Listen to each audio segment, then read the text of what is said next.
Dog food. According to the survival book that I read in the 90s, if the end of the world comes, your fallout shelter should be stocked with dry dog food. Dry dog food has all the protein, fats, and basic things that you need to survive. And apparently this stuff lasts forever. It's very important to stock your fallout shelter, in the 90s at least, with dog food. 3 weeks ago, your fallout shelter needed toilet paper. Toilet paper was the key to surviving the end of the world. After all, you don't want to get caught in a zombie apocalypse without a super supply of 2-ply toilet paper to make sure to get you through it. And to be fair, if you purchased dog food in the 90s, you may want a lot of this anyway. Today, I don't know what it is. We have all kinds of things in this world that we use to protect us from the end of the world, from the worst case scenario. We're driven to do some crazy things, aren't we? And there's only one reason we do this, a reason that I think we need to address. It's fear. We are driven very often by fear. We are easily and most commonly driven by fear. Now let me back up a second and say that a certain amount of fear is important. A certain amount of fear keeps us healthy. It keeps us alive. It's good to be afraid of certain things so that you can use fear as a gauge to help you make proper decisions in this world. I fear putting certain things in my body, and so I don't ingest bleach or any other poisons. I fear the decisions that my children might make in life could lead to a path of destruction, and so I make a reasonable decision and I try to mitigate what they do. I try to help them make right choices. I try to discourage bad behavior and encourage good behavior. I fear my wife, and so I make a reasonable decision and say, I am not going to try too hard to win an argument. It's not worth it. Fear is important. And sometimes we even think of fear as this thing that we should throw out altogether. And we try to say things that are really not true, like, I don't have any fear. I'm not afraid of anything. Well, if you really weren't afraid of anything, you wouldn't be alive very long.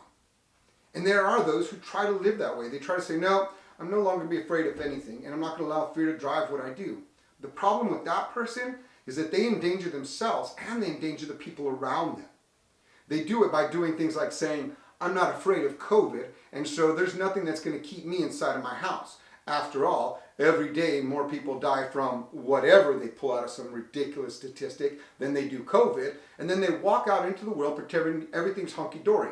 After all, I'm young and healthy, not realizing that they're being stupid and sharing this virus around and bringing death everywhere that they go. To be fair, fearlessly and stupidly might be more synonymous than we think they are. And most of the people who say, I live fearlessly, really just live stupidly, or at least delusionally. But I digress. The thing is, we need to keep an eye on fear, because fear is important, but it needs to be checked. You see, when we don't check fear, fear changes. It changes from becoming this gauge by which we can make good decisions into becoming the driving force of our life, causing us to do ridiculous things like hoard toilet paper or dog food. And this almost always happens so slowly that we don't even realize it's consumed us. It becomes a natural part of our culture, of our society, of our politics, of even the way we engage in our religious faith. Fear consumes us. It terrorizes us. And it becomes the driving force in our lives, even when we don't realize it. And so Paul writes to Timothy, and he says in his second letter to Timothy, 1:7, that God did not give us a spirit of cowardice, but rather a spirit of power and of love and of self-discipline.